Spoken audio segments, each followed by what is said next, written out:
مفتی صاحب یہ بھی بڑا مطلب مسائل سوالات ایسے ہیں کہ واقعی پوچھتے ہوئے بھی مجھے سوچنا پڑتا ہے.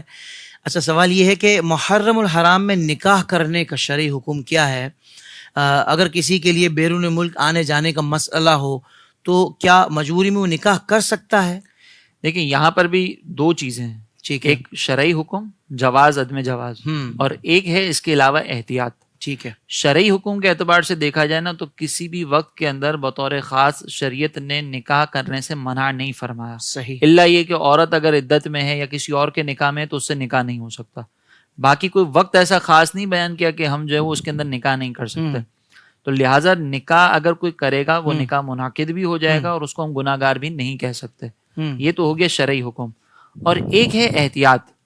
ایک ہے کہ آپ کا اپنا جو عرف عام ہے نا اس کو دیکھنا.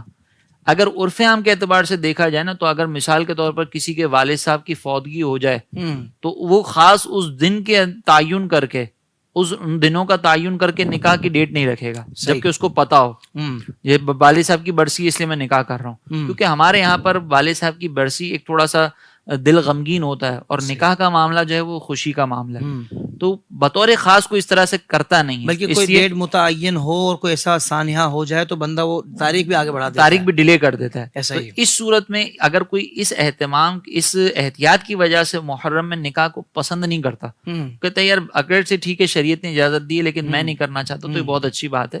اس میں احتیاط ہی کرنی چاہیے کیونکہ اس سے فتنوں کے دروازے بھی کھل سکتے ہیں. بالکل صحیح.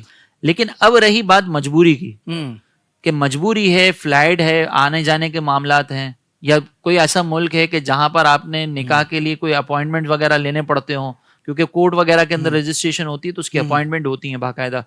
تو وہاں پر پھر اس انداز سے اہتمام نہ کریں کہ ایسا محسوس ہو کہ خدا نہ خواستہ ہم جو وہ کربلا والوں کا غم ہمیں ہے ہی نہیں, ہم ان کی تعلیمات کو بالکل نظر انداز کر رہے ہیں. وہاں پر پھر آپ اللہ تبارک و تعالیٰ کے ذکر کا اہتمام کر کے نعت خوانی کر کے کربلا والوں کی منقبتیں پڑھ کے پھر یہ نکاح کریں گے. انشاءاللہ نکاح میں بھی برکتیں ہو جائیں گی.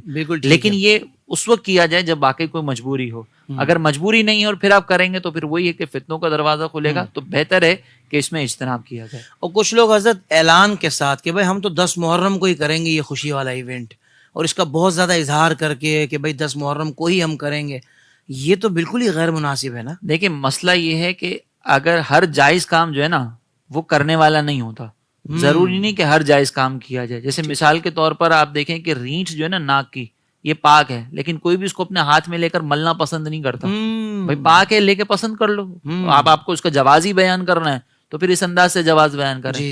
یہ مثال میں نے اس لیے دی ہے تاکہ لوگوں کو معلوم ہو کہ بعض اوقات جو چیز عوام کے اندر اچھی نہیں سمجھی جاتی نا اس کو اختیار کرنا, لوگوں کو منتشر کرنا, یہ بھی غلط ہوتا ہے. صحیح. تو بعض اوقات کوئی اگر یہ کر رہا ہے نا تو اس کے بارے میں پھر ہمیں یہ ڈاؤٹ ہونا شروع ہو جائے گا کہ کہیں یہ ان سے تو تعلق نہیں رکھتا جو آل بیت اطہار سے بغض رکھنے والے. اللہ اکبر. اگر کوئی اہتمام کے ساتھ ایسا کر رہا ہے کیونکہ پھر یہ اس طرف توجہ جائے گی. صحیح. اسی لیے یہ بھی انداز اختیار نہ کیا جائے, اعتدال اس میں اختیار کرنا ضروری ہے.